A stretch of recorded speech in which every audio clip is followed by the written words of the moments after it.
dan S. Sebentar. Aka. Sebentar, Aka. Sebentar dulu. Ciri-cirinya, Mon, ciri-ciri. Ini agak menarik ini, Mon, ciri-cirinya. Nggak pernah sisiran, jarang mandi, aut-autan, ada bercak hitam di bibinya.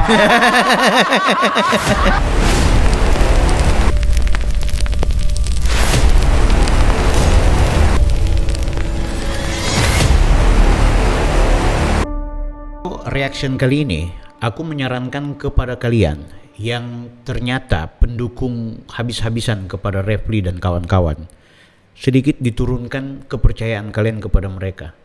Ini ada sebuah ungkapan yang disampaikan oleh Rizmon Sianipar. Walaupun pernyataan dari Rizmon ini juga, ya sejak awal sih aku sampai sekarang belum pernah mempercayai dia 100%. Termasuk dalam konteks isu keilmiahan. Apalagi dalam konteks dia menyebut bahwa ijazah Pak Jokowi itu palsu, yang kemudian akhirnya dia mengatakan asli.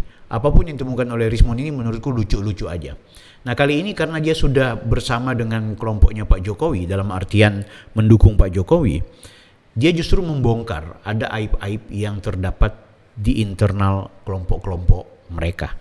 Ya skandal-skandal itu isu-isu biasa saja dan murahan sebenarnya. Tapi menurutku gini, karena yang kita lihat Refli Harun dan kawan-kawan itu perjuangannya adalah perjuangan moralitas, ya seharusnya mereka juga tidak boleh dong menggunakan tindakan-tindakan yang kadang-kadang amoral tapi teriak moralitas gitu.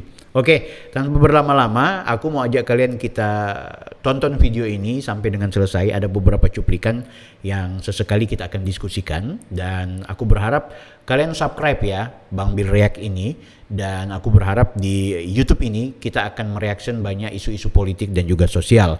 Share kalau dianggap bermanfaat. Ini ya guys. Ini semua orang udah tahu, ya. Tapi sebenarnya saya jijik juga ya menceritakan ini, agak jijik. Kenapa? Karena sudah pada tua, itu udah pada tua, aduh badan udah berlemak kayak mana ya kan.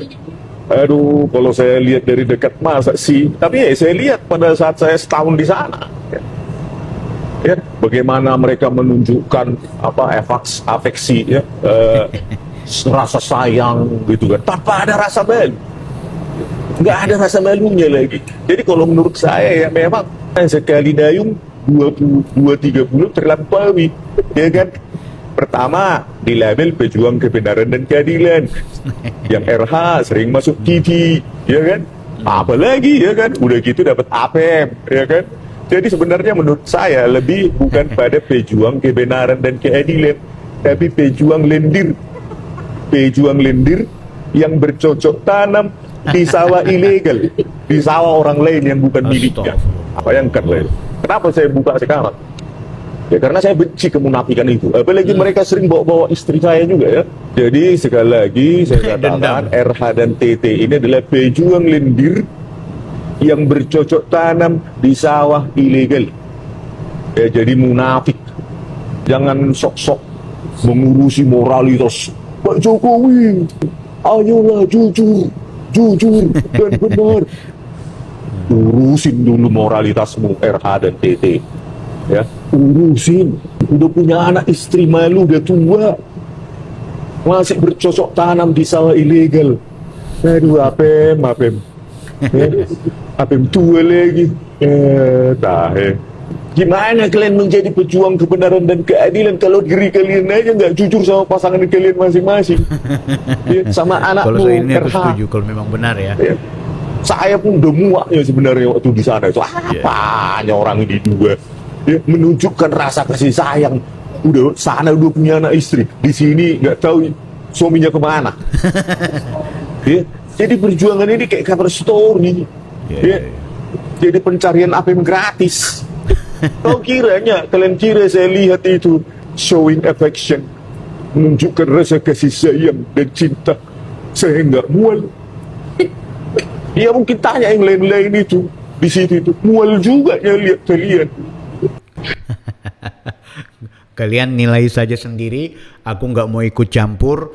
Tapi yang jelas kalian para pendukung pejuang-pejuang pembenci Pak Jokowi itu please. Soal ini benar atau tidak urusan berikut. Yang jelas Rismond dia akan mempertanggungjawabkan ini walaupun dia masih menggunakan bahasa-bahasa inisial ya, kata-kata inisial. Tapi kita nggak penting ya soal itu.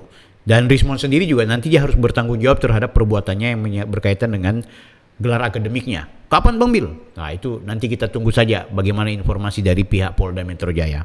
Oke ya guys ya, kita ke video selanjutnya. Sekarang kalian nilai sendiri soal itu. Oke, kita ke video selanjutnya. Kepada Bambang Tri, ya, supaya bertobatlah, ya, minta maaf, datang bersujud, ya, ke depan Pak Jokowi dan keluarganya. Minta maaf Pak, saya salah menulis buku itu, ya, Jokowi Undercover 1 dan 2 tanpa memverifikasi sumber-sumber di lapangan dan data-data di lapangan. Minta maaf aja Bambang. Ya saya tahu ya ada orang baik sebenarnya ya. Cuma sesat ya jalan pikirannya. Tapi nggak apa-apa. Meskipun terlambat bertobat. Yang hina adalah mereka yang tetap memperjuangkan seolah-olah kebenaran dan keadilan padahal pejuang lendir.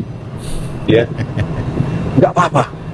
Bertobatlah Bambang Tri, ya, minta maaf, datang ke rumah Pak Jokowi, minta maaf, bersujudlah kau. Bukumu itu tidak terverifikasi, karena apa? Ya, karena begini, namamu ini sekarang dipakai-pakai oleh mereka. Dikit-dikit juga dulu. ada anak bangsa Bambang Tri bla bla bla, dikorbankan bla bla bla, di penjara. Itu hanya mereka pakai sebagai gimmick. Mereka nggak peduli kok nasibmu, nggak peduli mereka datang. Rosuryo dan Tifa datang menjenguk kau di penjara, Bambang Tri. Kau aja yang datang. Dah. Mereka cuma mencomot namamu. Supaya seolah-olah mereka pejuang kebenaran, peduli sama kau. Enggak. Siapa yang datang? Ini Rismond, salah satu dari sedikit yang datang. Dia di penjara diserahin. Dia saya beli makanan. Jadi yang saya bawa makanan itu istri saya yang belikan untuk, bukan mereka yang bersama saya itu, bukan istri saya itu yang bawa makanan banyak untuk kau dan para teman-teman. Jadi mereka ini nggak peduli, hanya cuma comot namamu terus bilanglah di TV Bambang Tri ada 2 anak bangsa Bambang Tri dan ini. Nggak peduli itu Roy dan Tifa itu, apalagi Refli Harun kan? Iya itu loh. Jadi ketika saya juga menjemput Anda di Blora, itu ide saya, mereka cuma ikut-ikutan aja itu. Iya, bahkan mereka melarang saya. Iya, gitu loh.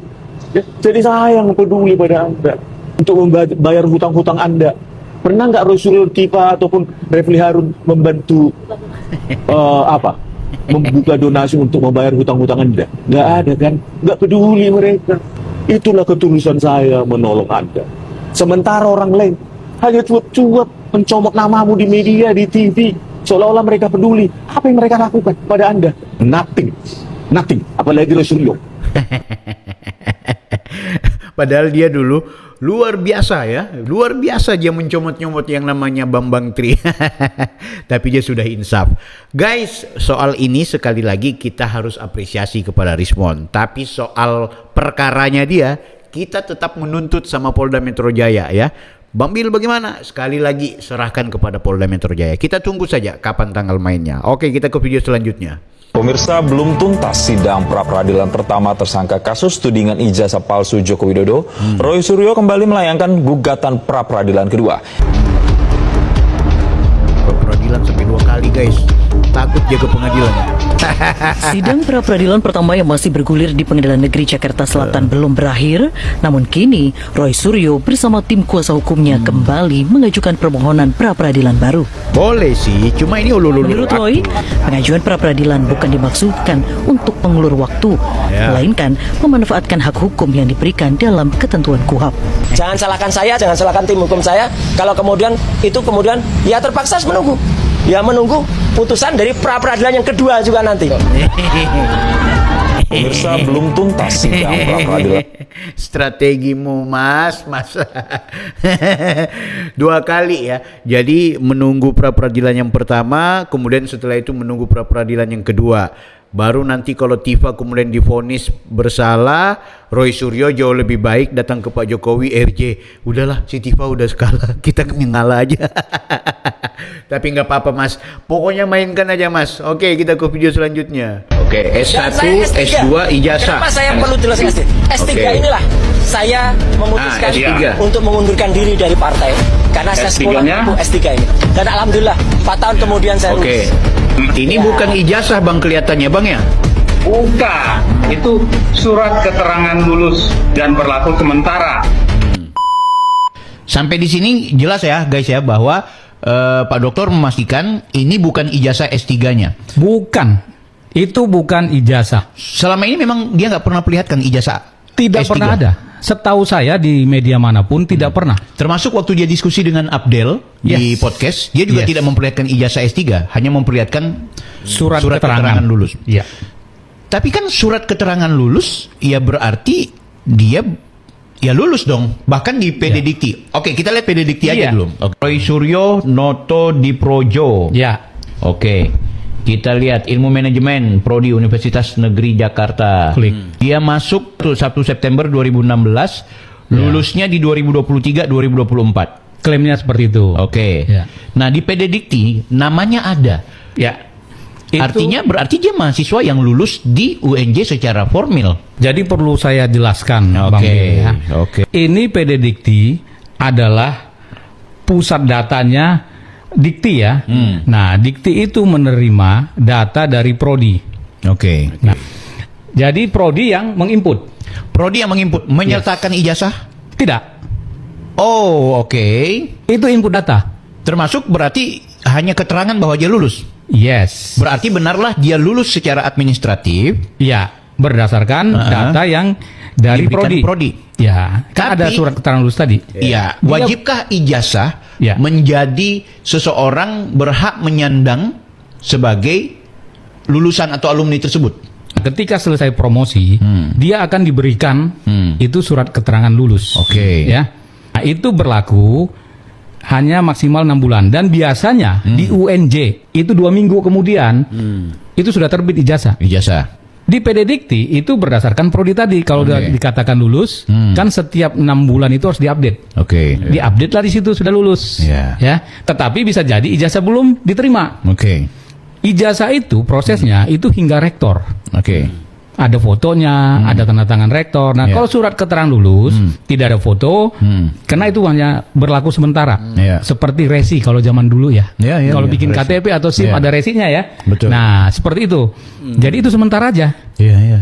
Guys ya, ini podcastku bersama Dr. Richard. Kalian bisa nonton panjangnya itu di Bang Bill Offside ya, di episode hari Jumat ya. Itu bisa dilihat. Nah, ini yang menarik, ternyata Roy Suryo ini adalah orang yang memang dia kuliah. Tapi di proses dia kemudian akhir studi, ternyata ada dua hal yang janggal. Dia tidak pernah memiliki disertasi yang terupload atau yang berada di perpustakaan online, di mana seluruh mahasiswa untuk S3 pasti disertasinya itu diupload. Yang kedua, ketika dia mengumumkan ini ijazah S1 saya, ini ijazah S2 saya. Tapi ketika ijazah S3 dia tidak memperlihatkan ijazah, melainkan cuma surat keterangan lulus. Nah, orang yang memang mendapatkan surat keterangan lulus pasti tercatat di PD Dikti. Tapi belum tentu memegang ijazah. Kenapa dia tidak memegang ijazah? Karena kalau mau dicocokkan dengan peristiwa pelanggaran pidananya, seharusnya Roy Suryo itu adalah orang yang tidak lulus atau dikategorikan sebagai mahasiswa DO. Mahasiswa DO, bagaimana bisa kemudian mendapatkan ijazah dan harus dijadikan lulus? Nah, ini jadi pertanyaan penting. Saya akan mengusut ini pelan-pelan. Sebagaimana kita meminta respon si Rismon dulu, ya. Ketika Rismon tidak memberikan responnya dengan baik, kita bongkar, kita ke Jepang. Nah, sekarang kita minta respon dulu sama Roy Suryo. Kalau dia tidak respon, baru kemudian kita lakukan apa yang disebut dengan verifikasi sampai ke Universitas Negeri Jakarta. Oke, kita ke video selanjutnya. AK dan S. Sebentar. AK. Sebentar, AK. Sebentar dulu. Ciri-cirinya, Mon, ciri-cirinya. Ini agak menarik ini, Mon, ciri-cirinya. Nggak pernah sisiran, jarang mandi, aut-autan, ada bercak hitam di pipinya. Apakah itu orangnya Rismon? Bercak hitam loh ya. Aku nggak bilang tompel. Bercak hitam. Apakah pikiranku sama dengan pikiran kalian? Iya. Hah? Apakah pikiranku sama dengan pikiran kalian? Aku nggak peduli sama pasangannya ini, nggak perlu sama S ini, nggak perlu. Aku perlunya si Aka ini yang kita bahas. Coba perjelas dulu Rismon. Nggak pernah sisiran, nggak pernah mandi, nggak pernah menang, ada bercak hitam.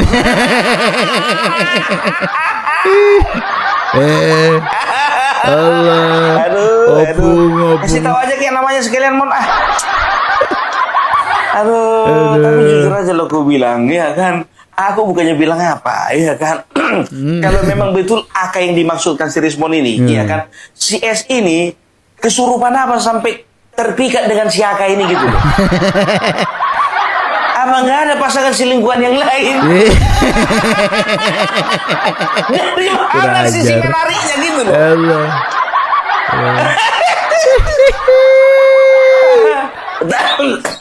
Tapi nggak tahu lah ya. Tahu kalau gaya dorongnya itu memang agak Astagfirullah. apa namanya 3000 horsepower. Dikiranya Malah power tahu, bank. si Aka ini ya kan memiliki gaya dorong 3000 horsepower.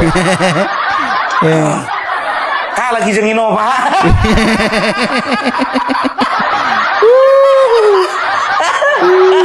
Opung.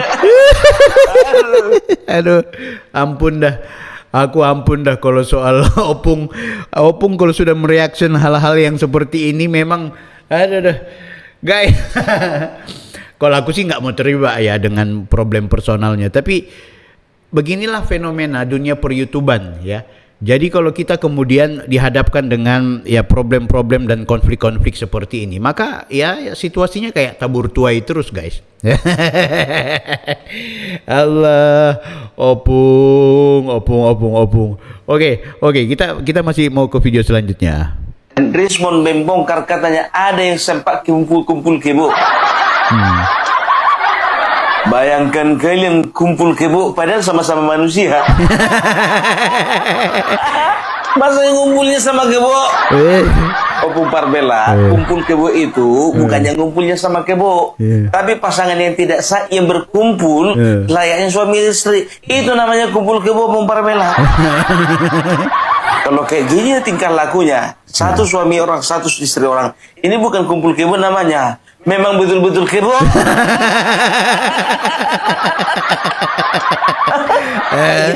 Kita bahas. Pelan-pelan ya, slowly by slowly. Karena ya, kalau untuk membahas-bahas yang ini, ya ini perlu analisa yang tajam ini. Analisa tajam disertai dengan benda tumpul.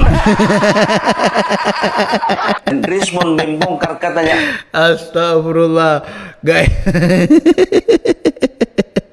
Allah, aduh, hancur dunia persilatan kalau seperti ini, guys.